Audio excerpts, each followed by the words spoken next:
नमस्कार। The federal देश में आपका स्वागत है। और आज हम बात करेंगे सोने और चांदी के कीमतों की। लगातार पिछले कई महीनों से और खास तौर से अगर बताएं 2025 में सोने और चांदी में जिन निवेशकों ने निवेश किया था, हालांकि 2024 में भी जोरदार तेजी देखने को मिली थी, लेकिन 2025 में भी सोने और चांदी में जिन निवेशकों ने निवेश किया उनको शानदार रिटर्न मिला है। पर कई लोगों के मन में इस बात की कसक है कि उन्होंने पहले क्यों नहीं खरीदा, या शादियों के मौसम में जो लोग खरीदने की सोच रहे हैं उन्हें इन कीमतों को देखकर जरूर थोड़ी परेशानी हो रही है। लेकिन निवेशकों के लिहाज से क्या करना चाहिए, साथ ही साथ सोने और चांदी की कीमतों में ये तेजी क्या जारी रहेगी, इन सभी पर बात करने के लिए हमारे साथ मनोज कुमार जैन जी जुड़ गए हैं पृथ्वी फिनमार्ट से। और ये इंदौर से हमारे साथ जुड़े हैं। और मनोज जी बताएंगे हमें कि किस तरीके की तेजी सोने और चांदी के दामों में देखने को मिलेगी और ये तेजी क्यों है। अ, तो इसी के साथ हम इनके साथ चर्चा शुरू करते हैं। सर, सबसे पहले आज पहली बार आप जुड़ रहे हैं द फेडरल देश में, आपका बहुत बहुत स्वागत है जैन सर। और आपसे पहला सवाल, आपको ये कीमतों को देखकर क्या महसूस हो रहा? सोने और चांदी का आप तो दिन रात देखते हैं इन कीमतों को, आपको देखकर ये क्या महसूस हो रहा? क्या आपने अनुमान लगाया था कि इस भाव पे आपको देखने को मिलेगा? नमस्कार मनीष जी, सबसे पहले तो आपका धन्यवाद यहाँ शो में बुलाने के लिए। बिल्कुल हम अगर सोने और चांदी की कीमतों की बात करें तो हम पिछले 4 वर्षों से लगातार हमारे निवेशकों को सोने और चांदी में निवेश के लिए जो है लगातार बता रहे हैं। और जो हम ईयरली जो रिपोर्ट हमारी जारी करते हैं, रिसर्च रिपोर्ट, तो पिछले 4 वर्षों से हम लगातार सोने और चांदी के ऊपर हमारे निवेशकों को बाइंग की रिकमेंडेशन जो है लगातार देते हुए आए हैं। और निश्चित रूप से वर्ष 2025 में भी हमने जो है सोने और चांदी में एक बड़ी तेजी की उम्मीद लगाई थी।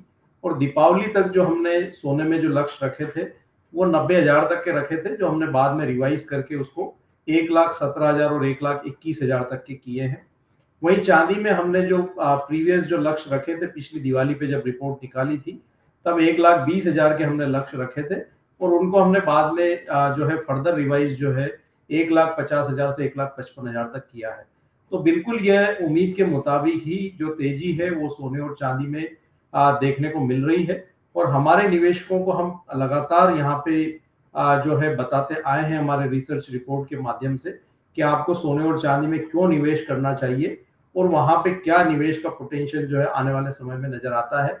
और उसी के इनलाइन जो है निवेशकों को बेहतर रिटर्न यहाँ पे सोने और चांदी ने बना करके दिया है, और अभी भी यहाँ पे लगातार जो है पॉजिटिव रिटर्न बना करके दे रहे हैं मनीष जी। तो मनोज जी, एक बात और सवाल ये आपसे कि ये तेजी क्यों है? आखिरकार हम देख रहे हैं मार्केट्स में, स्पेशली अगर स्टॉक मार्केट की बात करें तो वहां बिल्कुल निवेशक निराश हैं। आज भी देखा हमने, और पिछले कई दिनों से लगातार दिख रहा टैरिफ वॉर के बाद से। लेकिन गोल्ड और सिल्वर में क्या हो गया? इनकी रफ्तार क्यों नहीं थम रही? देखिए, सोने और चांदी की जो तेजी की शुरुआत हुई थी मनीष जी, वो हुई थी जब रशिया यूक्रेन की जो वॉर की शुरुआत हुई थी।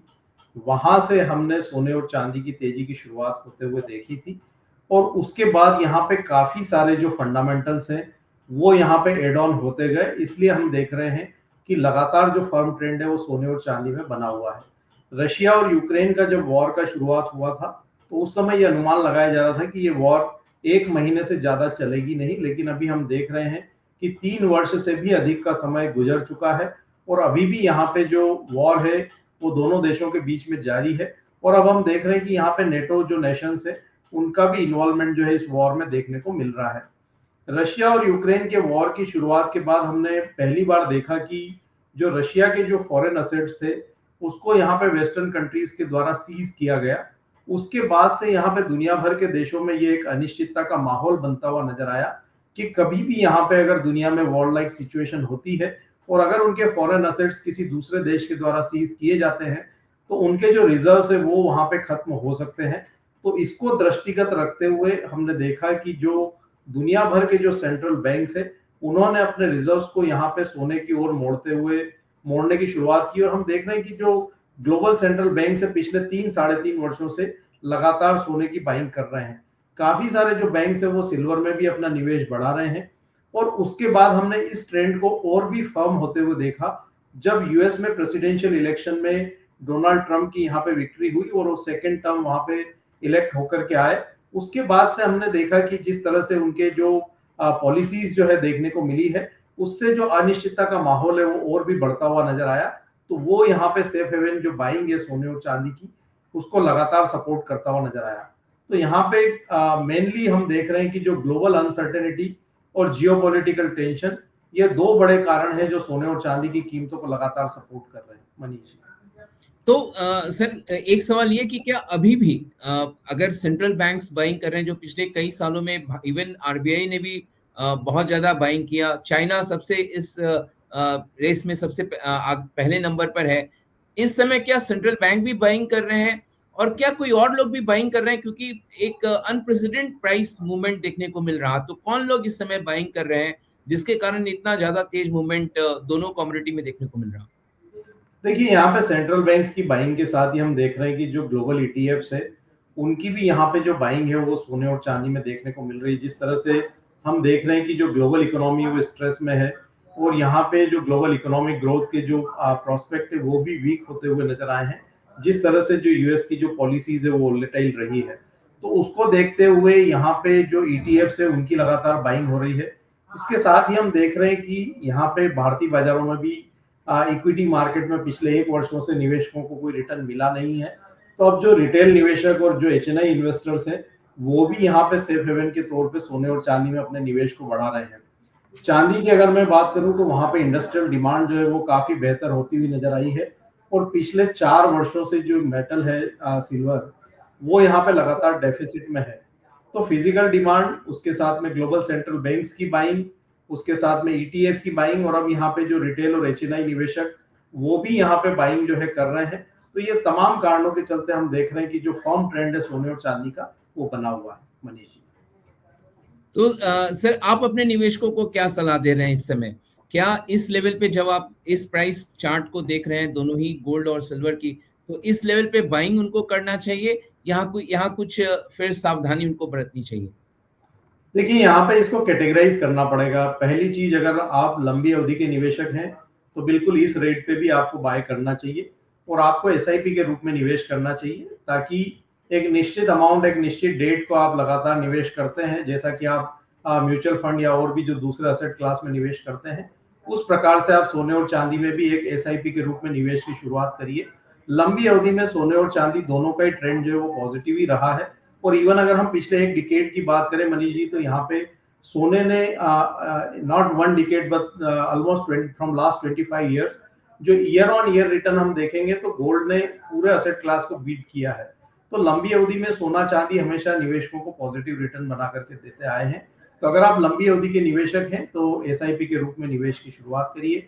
दूसरा, अगर आपके घर में कोई वैवाहिक या कोई मांगलिक कार्य का प्रायोजन है जिसके लिए आप खरीदना चाहते हैं, तब भी आपको यहाँ पे खरीदना चाहिए, क्योंकि जब आप ऐसे किसी भी प्रायोजन के लिए सोना या चांदी खरीदते हैं तो उसको आप यहाँ पे व्यापार करने के लिए नहीं खरीद रहे हैं, वो आप एक अपने कस्टम के तहत खरीद रहे हैं जो कि लंबे समय तक आपके पास होल्ड रहने वाला है। तो अगर आपका ऐसा कोई प्रायोजन है तब भी आपको यहाँ पे बाइंग करना चाहिए।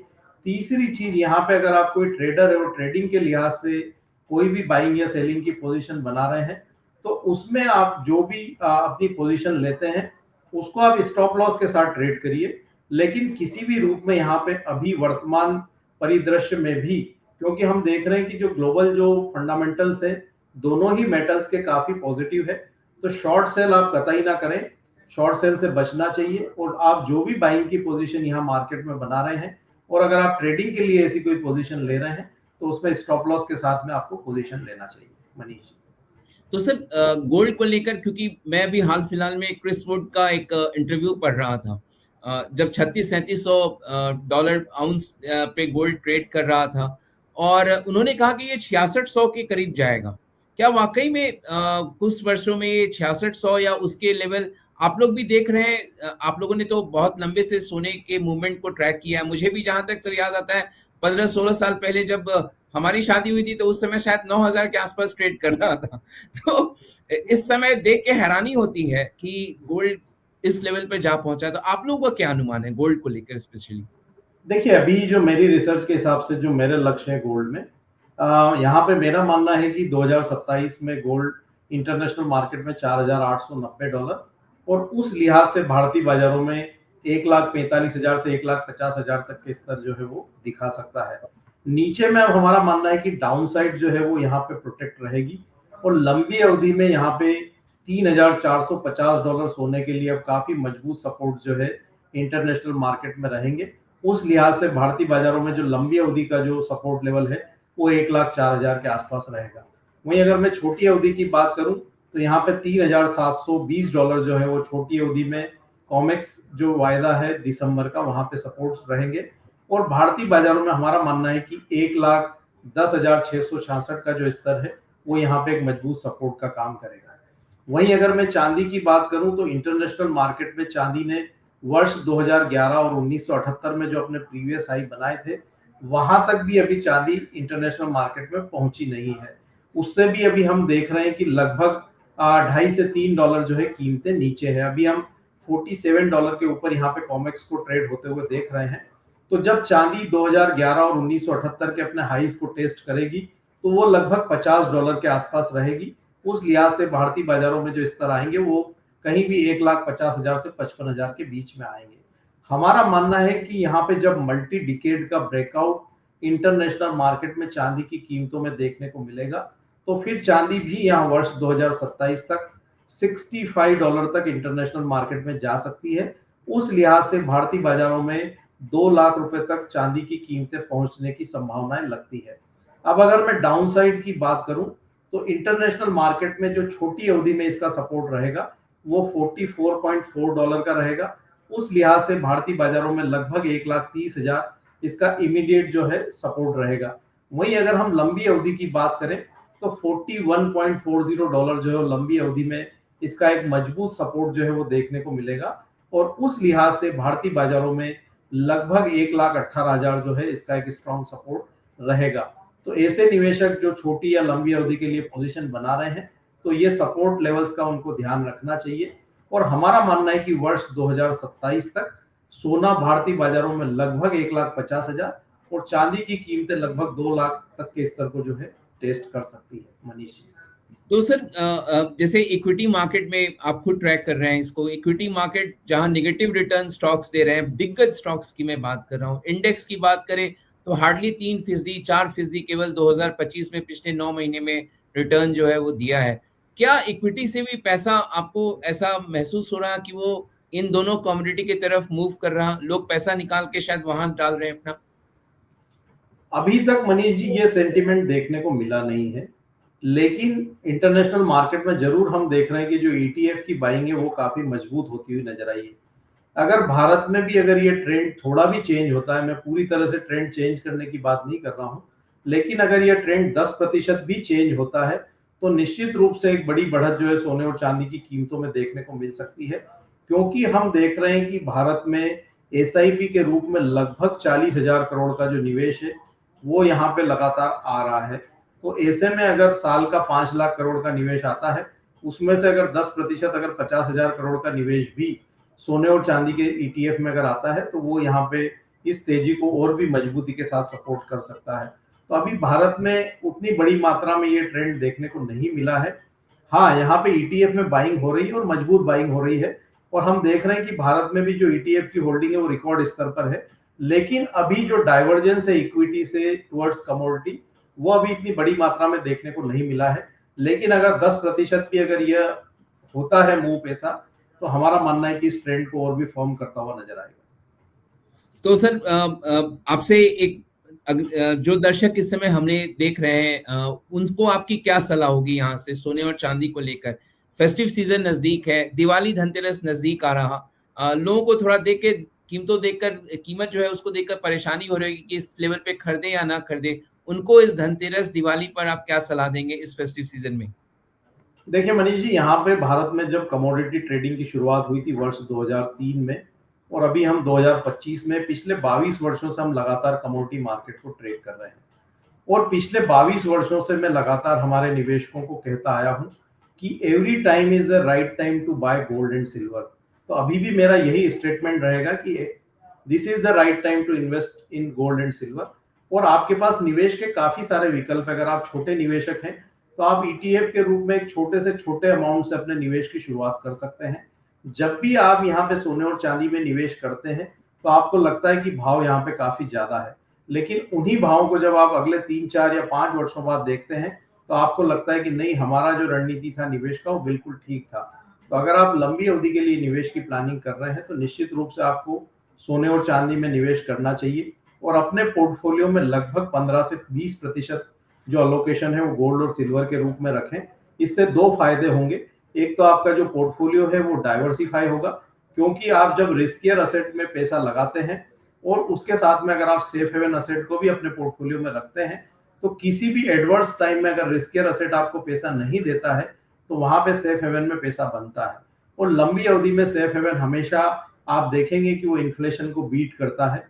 तो यहाँ पे हेड और टेल दोनों ही निवेशकों के ही पक्ष में रहने वाला है। तो जो लंबी अवधि के निवेशक हैं अपने पोर्टफोलियो में सोने और चांदी को 15 से 20% का स्थान जरूर दें। उससे आपका पोर्टफोलियो ना सिर्फ सिक्योर होगा बल्कि आपके वहां पे जो है बेहतर रिटर्न रिस्कियर असेट्स के साथ में जब आपका कॉम्बिनेशन होगा सेफ हेवन का, तो निश्चित रूप से आपका जो लंबी अवधि में जो रिटर्न्स है वो दूसरे पोर्टफोलियो के कंपैरिजन में जो है बेहतर ही रहेगा। तो निश्चित रूप से यहाँ पे सोने और चांदी को पोर्टफोलियो में स्थान देना चाहिए। बिल्कुल, बहुत बहुत धन्यवाद मनोज कुमार जैन जी, आपने द फेडरल देश के दर्शकों के लिए समय निकाला और सबसे महत्वपूर्ण जो आपने सलाह दी कि अगर छोटा छोटा करके भी आप निवेश करें लेकिन सोने और चांदी में जरूर निवेश करें। अपने पोर्टफोलियो लोकेशन का 20% जो है इन दोनों कम्युनिटी में आप निवेश करें, लंबी अवधि में जरूर रिटर्न देगा। और आपसे अनुरोध है सर कि दिवाली धनतेरस नजदीक आ रहा है तो हमारे लिए फिर से अपना कीमती समय जरूर निकालिएगा, आपसे फिर से मुखातिब होंगे। और आज आप जुड़े हमारे साथ, अपने तमाम जो अनुभवों को साझा किया और जो प्रोजेक्शन आपने सोने चांदी को लेकर बताया, बहुत बहुत धन्यवाद इसके लिए। आज आप हमारे साथ जुड़े। धन्यवाद मनीष जी। और अंत में मेरा डिस्क्लोजर रहेगा कि यहाँ जो भी हमने डिस्कशन सोने और चांदी को लेकर के की है उसके फ्यूचर्स मार्केट में मेरी कोई व्यक्तिगत पोजीशन नहीं है। रिकमेंडेशन के चलते हमारे क्लाइंट्स की इसमें पोजीशन हो सकती है। सोने और चांदी के ईटीएफ में मेरा भी एसआईपी के रूप में निवेश रहता है। और कोई भी ट्रेडर या निवेशक सोने या चांदी में निवेश कर रहे हैं तो वो अपने वित्तीय सलाहकार की सलाह से ही करें और ट्रेडर्स बिना स्टॉप लॉस के बिल्कुल ट्रेड ना करें। बिल्कुल, धन्यवाद इस सुझाव के लिए निवेशकों को। तो ट्रेड लॉस के साथ ही जो है आप निवेश करें।